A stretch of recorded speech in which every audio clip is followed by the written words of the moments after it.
Olá, turma! Hoje nós iremos dar sequência ao nosso estudo sobre funções. Nós já aprendemos o que é domínio e o que é contradomínio, lembra?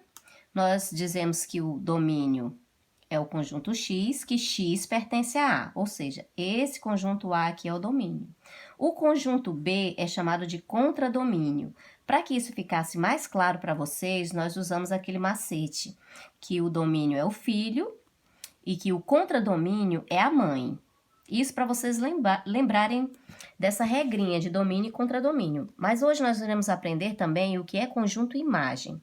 Lembrando que quem depende de quem aqui é o y, que depende do x. Então, o y está em função de x, por isso nós usamos essa notaçãozinha. Y é igual a f de x, ou seja, quem está em função de x é o y. Nós temos aqui o conjunto A, 0, 1, 2, 3, o conjunto B, 0, 1, 2, 3, 4, 5 e 6. Esses conjuntos, olha, eles estão explícitos. Vocês estão observando que conjuntos são esses. Então, nós vamos aqui associar esses dois conjuntos através dessa lei de formação aqui, ó, que é a lei da função. A lei que associa o conjunto A ao conjunto B. Veja que f é uma função de A em B, x pertence a A e 2x pertence a B. Então, se o B é o y, então nós temos aqui, ó, o y é igual a 2 vezes o x. Nós também podemos representar assim, ó, f de x igual a 2x. Então, essa é a lei de formação. Então, como é que nós vamos fazer? Como nós fizemos da vez passada, nós vamos substituir o x. Pegar cada valor de x aqui do conjunto A, ó. Aqui o x é igual a 0, para a gente poder encontrar o valor de y. O y é 2 vezes o x, então vai ser 2 vezes 0, que vai dar 0. O outro x aqui, x igual a 1, então o y é igual a 2 vezes 1, então nós achamos 2. O outro x aqui, ó, x igual a 2. Então, y vai ser igual a 2 vezes 2, que é 4. O outro x, que é igual a 3, vai ficar y igual a 2 vezes 3, que é igual a 6. Olha só, cada valor de x tem um correspondente em y. Vamos associá-los agora, olha. O 0 vai ficar ligado com o 0. Então, tá aqui, ó. Aqui, ó, x é igual a 1, está associado a quem? A 2. Então, o 1 vai ligar aqui com o 2. O 2 vai ligar aqui com 4. O 3 vai ligar com o 6. Então, essa foi a lei de associação. Observe que sobraram números. O conjunto B, ele é chamado de contradomínio. Agora, esse elementozinho que está ligado a um x, ele é chamado de imagem. Esse 0 é a imagem desse 0. O 2 é a imagem do 1. O 4 é a imagem do 2. E o 6 é a imagem do 3. É por isso que nós representamos o conjunto imagem da seguinte maneira, ó. A imagem da função vai ser o conjunto 0, ó, resposta, 2, 4 e 6. Esse aqui é o conjunto imagem. Então, agora você já sabe. Quem é o domínio? É o conjunto A, ou seja, x pertence a A. Quem é o contradomínio? São todos os elementos do conjunto B, todos. Agora, a imagem é só aquele que está associado a um x. Ele é a imagem do elemento x. Então, eu poderia até colocar assim, ó, f de 0, né, ó. Veja que quem é que fica no lugar do x aqui, ó. Quem é que está dentro do parênteses, não é o x? Então, se eu colocar o 0 aqui, a imagem dele vai ser o 0. Aí, eu posso representar assim, ó, f de 1, ou a imagem de 1, ele está associado a quem? Ao 2. Então, é assim que a gente representa a imagem. Outra coisa, aqui o domínio está claro, né? Evidente, explícito. Aqui o contradomínio também. Aqui vocês estão vendo os conjuntos e a lei de formação. Às vezes acontece de você ter apenas a lei de formação da função e não dá para você saber de cara quem é o conjunto A e quem é o conjunto B. Não dá para você ter visível o domínio da função. Então, é para isso que existe um estudo à parte, né? Um estudo a mais sobre esse domínio, que é o estudo de uma função real. Lembrando que o B, ele é igual aos reais, né? Ó, contradomínio, e que esse conjunto A, ele está contido nos reais. Então, para que esse domínio exista, ele tem que estar no conjunto dos números reais. Então, a gente costuma usar a notação assim, ó, a função f de A em reais. Aqui eu tenho 3 exemplos de como pode aparecer uma lei de uma função. Veja que isso aqui é a lei da função, né? A fórmula matemática. Quem é o domínio? Vamos explicitar esse domínio. Quem é o domínio? Nós já sabemos que o domínio é o conjunto X e que o X pertence a A.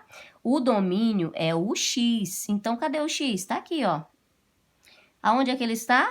Numerador, denominador. Ele está no denominador. Mas aqui o A está contido nos reais. E você já sabe que X pertence a A. Então, para que esse domínio aqui, esse X aqui exista, dentro do conjunto dos números reais, existe uma condiçãozinha. Isso aqui é uma divisão. Para que exista uma divisão A por B, o que deve acontecer? Esse B, que é o denominador, ele tem que ser diferente de zero. Não existe divisão por zero. Então, esse X que está no denominador, ele tem que ser diferente de zero. Qual a outra maneira de representar essa resposta? Domínio da função vai ser igual a quem? Ao conjunto dos números reais menos o zero.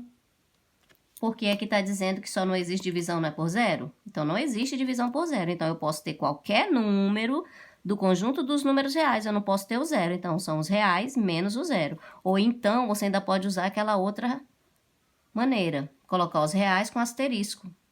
Esse asterisco quer dizer que são os reais sem o zero. Olha outro exemplo aqui. Aqui eu tenho f de x igual a raiz quadrada de 3 menos x. Qual é a condição para que exista uma raiz no conjunto dos números reais? Não existe raiz quadrada de quê? De número negativo. Então, essa raiz aqui, ó, o valor que ficar aqui dentro tem que ser maior do que zero. Não pode ser menor do que zero, porque se for menor do que zero, vai ser negativo. E não existe raiz quadrada de número negativo. Mas existe raiz quadrada de zero? Existe, né? Raiz quadrada de zero é zero. Então, eu posso colocar como condição para isso aqui, que essa raiz, ou melhor, esse resultado aqui tem que ser maior ou igual a zero. Aí, eu vou procurar esse valor de x, ó. Eu tiro de dentro da raiz, 3 menos x, ele tem que ser maior ou igual a zero. Olha a condição. É uma raiz, não pode ser negativa, então tem que ser maior do que zero. Mas como existe raiz quadrada de zero, eu coloquei o sinalzinho aqui, ó. Maior ou igual a zero, porque eu estou incluindo o zero. Ele pode estar aqui dentro da raiz, porque existe raiz quadrada de zero. Então, essa aqui é a condição, ó. 3 menos x tem que ser maior ou igual a zero. Isso aqui virou o quê? Uma inequação. Nós respondemos a inequação igualzinho se resolve a equação. A única coisa que diferencia as duas é isso aqui, ó, sinal de desigualdade. Então, você vai resolver como uma equação normal, ó. Deixa o x no primeiro membro, esse aqui troca de lado, troca de sinal. Lembrando que desse lado aqui o x não pode ser negativo, eu vou multiplicar por menos 1. E quando multiplica por menos 1, o que acontece? Trocam-se todos os sinais. Você não pode esquecer que esse símbolo aqui também é um sinal. Ele é um sinal de desigualdade. Então, eu vou trocá-lo também, ó. Multipliquei por menos 1. Esse aqui ficou positivo e olha só, inverteu. Então, a condição aqui, ou esse domínio dessa função aqui, nesse caso, é que o x tem que ser menor ou igual a 3, ok? Vamos aqui ao outro exemplo. Você ainda pode também representar, né, a resposta da seguinte maneira. Domínio da função é igual. Lembrando da regrinha, x pertence aos reais, tal que o x tem que ser o quê? menor ou igual a 3. Então, esse aqui é o domínio dessa função. Estou explicitando o domínio. Aqui eu já tenho um outro caso, né? Aqui você observa que tem raiz quadrada no numerador e tem raiz quadrada no denominador. Então, nesse caso aqui, olha, o que vai acontecer aqui no numerador, onde tem uma raiz? Pode ter zero aqui em cima? Pode, não existe divisão aqui, né? Não existe a divisão por zero. Então, aqui nesse caso, vai ser maior ou igual a zero. E aqui no denominador, como ele está, não existe divisão por zero, ele está aqui embaixo, então eu coloco só assim, ó.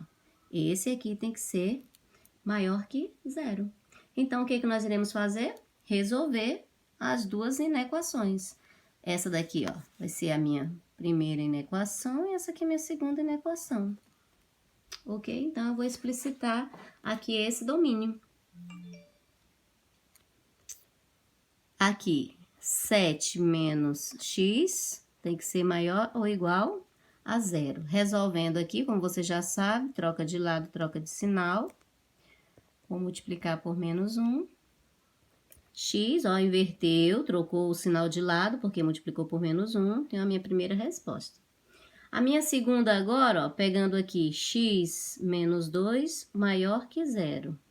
X vai ter que ser maior, o 2 está negativo, troca de lado, troca de sinal. Então, eu tenho aqui, ó, intervalo fechado, não é não? E aqui, intervalo aberto. Ou seja, x pertence, né? Vou botar aqui, ó, vou usar esse símbolo aqui para o aberto, né? Aberto no 2, fechado no 7. Ok? Valeu aí? A próxima aula vai ser explicando as nossas atividades. E até mais!